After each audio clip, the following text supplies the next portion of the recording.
Bagaimana mendapatkan inspirasi untuk mencapai apa yang kita harapkan terjadi dalam hidup kita?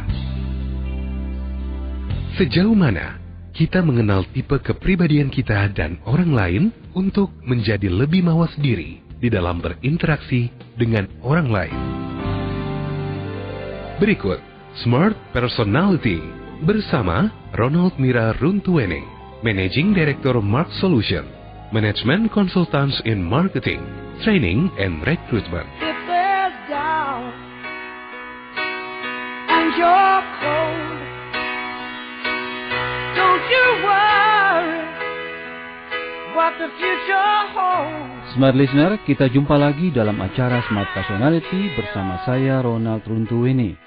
Topik kita hari ini akan membahas tentang bagaimanakah kita menangani gangguan yang sering terjadi di dalam hidup kita. Smart Listener, pernahkah Anda begitu sibuknya sepanjang hari namun tidak ada yang dapat Anda selesaikan? Mungkin saja Anda sedang terganggu. Atau pernahkah Anda bertanya-tanya, apa sebenarnya yang membuat Anda merasa frustrasi ketika bekerja? Gangguan mungkin saja telah menghambat Anda. Smart Listener, pernahkah Anda merasa stres? Mungkin saja gangguanlah yang menyebabkan itu semua. Gangguan tidak saja menjengkelkan, namun juga suatu kekuatan yang bisa merusak dan meruntuhkan produktivitas Anda.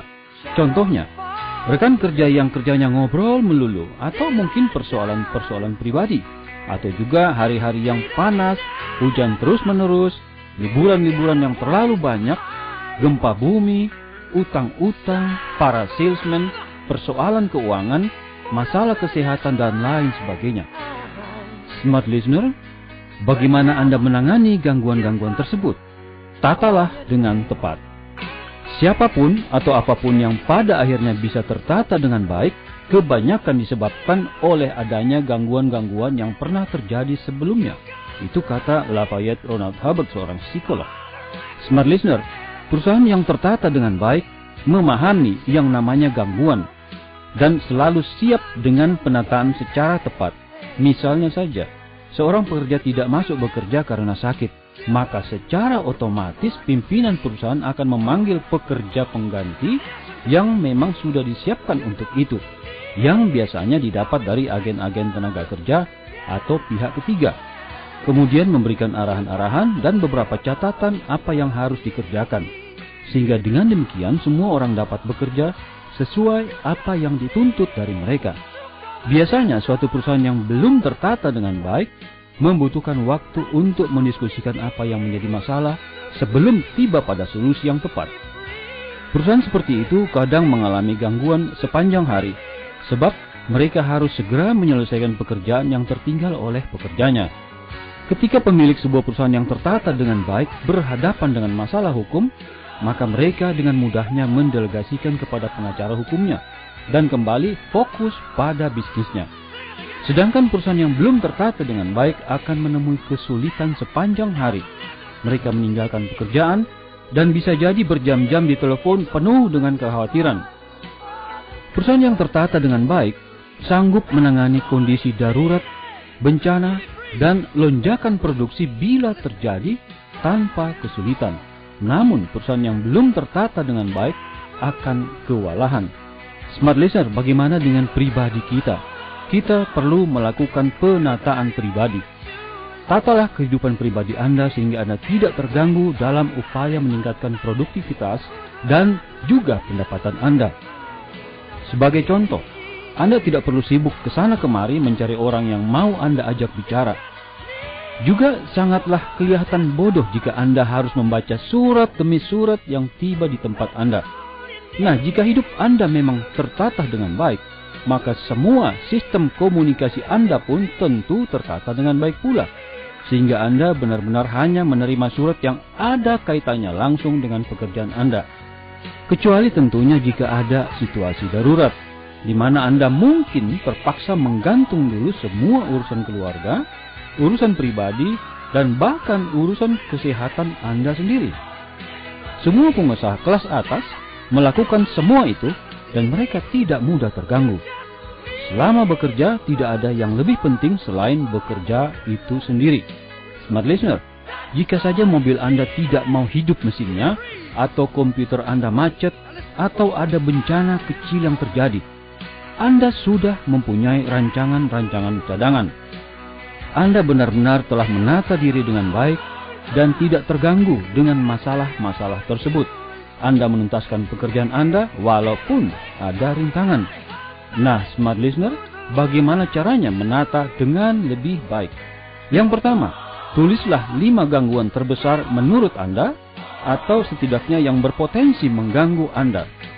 Yang kedua, pada gangguan yang pertama, tulislah bagaimana Anda bisa menata dan mengatur segalanya sehingga Anda tidak terganggu dengan gangguan yang pertama tersebut. Yang ketiga, lakukanlah tindakan yang sama untuk gangguan yang kedua dan seterusnya yang ada di dalam daftar Anda tadi. Yang keempat, dan yang terpenting adalah ikutilah semua rencana yang telah Anda buat dan tatalah dengan baik. Dan yang kelima, tulislah acuan yang permanen atau kebijakan-kebijakan untuk diri Anda dan pekerjaan Anda sehingga segalanya tetap dalam keadaan tertata dan terkontrol dengan baik. Smart listener, di sini ada beberapa contoh. Contoh yang pertama adalah contoh yang berhubungan dengan pribadi kita. Misalnya, saya hanya akan menelpon untuk urusan pribadiku pada jam makan siang saja. Atau jika saya lapar pada sore hari, saya akan mengunyah permen karet dan terus bekerja sampai pukul 5. Atau yang lain, jika Joe mengecewakanku, saya akan menganggap dia hanya seorang anak kecil yang berumur 3 tahun. Sehingga saya tidak perlu berargumen dan saya kembali dapat bekerja. Contoh yang kedua adalah contoh yang berhubungan dengan perusahaan. Jika seseorang memintaku melakukan pekerjaannya, maka saya akan meminta gaji mereka. Atau yang lain, jika Anda mempunyai gagasan bagi perusahaan, email semua detailnya kepada saya. Yang lain, setiap musim panas, kami akan membuat program-program seperti ini untuk memastikan penjualan kami tetap meningkat, meskipun pada waktu liburan. Nah, Anda telah membuat banyak kemajuan ke depan untuk mencapai tujuan Anda. Dan suatu keberhasilan yang besar ketika Anda tidak terganggu lagi, sebab Anda telah menata dan mengatur segalanya dengan baik. Smart listener, sekian Smart Personality untuk hari ini. Kita jumpa lagi pada kesempatan yang lain. Demikian dari saya, do the best for better, really better. Belajarlah selalu tentang apa saja, kapan saja, dan dari siapa saja. Karena selalu ada waktunya di mana Anda akan bersyukur atas apa yang telah Anda perbuat. Saya Ronald Runtuwene dari Max Solution, hanya untuk Smart FM. Demikian Smart Personality bersama Ronald Mira Runtuwene, Managing Director Mark Solution, Manajemen Konsultan and Marketing Training and Recruitment. Untuk informasi lebih lanjut Mark Solution, telepon 859-575 atau 502-3858. Email mark.solution@yahoo.co.id.